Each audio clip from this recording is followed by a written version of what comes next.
Tony Gonzales.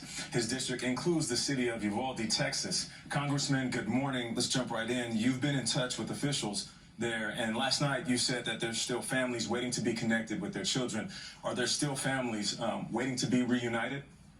Yeah, good morning. Thank you for having me. You know, it was such a horrific scene that many of the children could not be identified, and they had to use DNA and other avenues to identify children. So that's still ongoing. I'll get a briefing today at 10:30 there in Uvalde with all the latest details of it, along with Governor Abbott and Senator Cornyn. But imagine you're a parent and you can't even identify your child. So this is what our community is dealing with. I am a parent. I'm a father of 6, and it hit me pretty hard yesterday. And you know, as I was making my way, my district's very large. As I was making my way from El Paso to the other side of the district, driving overnight, it really let me process things. And not only do we have to think about the victims, we also have to think about the survivors. You know, you mentioned, you know, the BORTAC, there were Border Patrol agents. These were the folks that neutralized this shooter and ultimately saved lives. The stories I've heard where there were a couple of children that were hiding in a closet. If it wasn't for these agents, you know, who knows what would happen to those children. I keep thinking about those children too, Congressman, the children that didn't survive and the ones that did. What they saw is something nobody should see, especially a little child. But you know, you have voted against 2 gun reform measures, including one that called for expanded background checks. Are you rethinking that position this morning in light of what has happened in your state? I'm happy to debate. I'm happy to debate policy. Not today. I mean, today my community is hurting. You know, politicians like to divide us. Leaders unite us, and we need to be united right now as Americans, because what happened in Uvalde, Texas, can happen anywhere, and we have to be united in protecting our children against that. Right now, I've got families that can't identify their children. I've got folks that have to bury their children. I mean, these are the things that we're working with. I'm worried about the police officers that came out of that scene covered in blood, that they have seen so much that they've got to get pulled off of the front line. I'm worried about the community in itself. I'm happy to debate policy another time, but today we should be united. We should talk about the survivors as well as the victims. I hear you loud and clear, and I certainly don't want to debate this, and I too am thinking about the survivors and the victims, but this is the issue. This keeps happening, and we keep skirting around it, and we keep saying somebody do something, and nobody does anything, and we keep hearing it's a Second Amendment rights, the right to bear arms. And I keep thinking when the Founding Fathers wrote that, they were talking about muskets.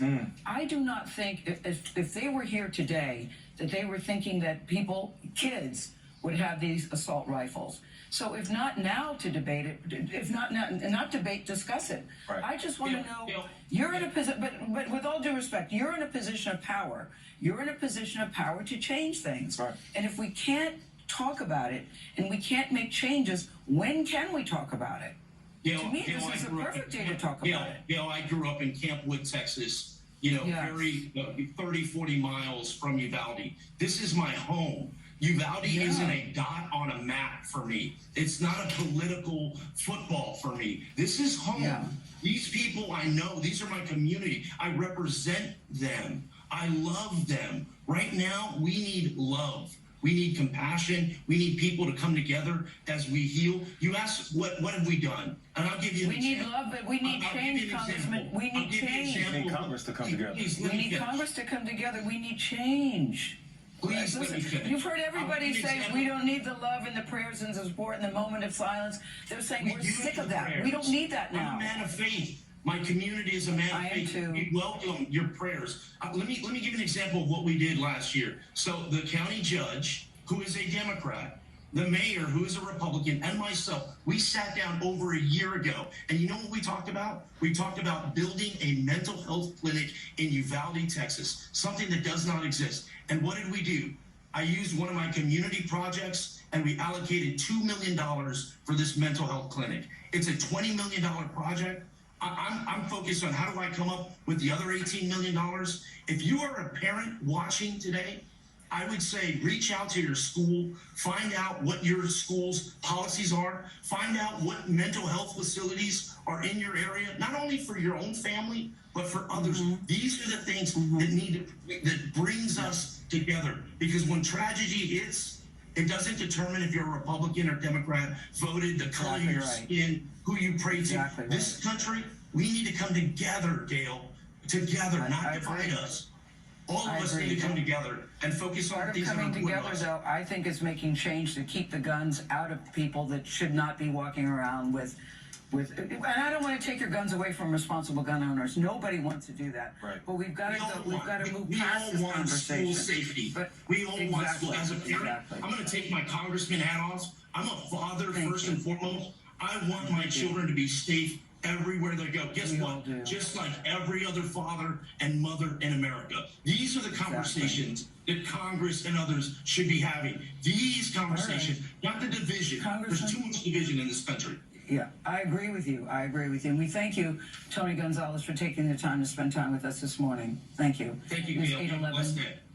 You too. Time to check your local weather.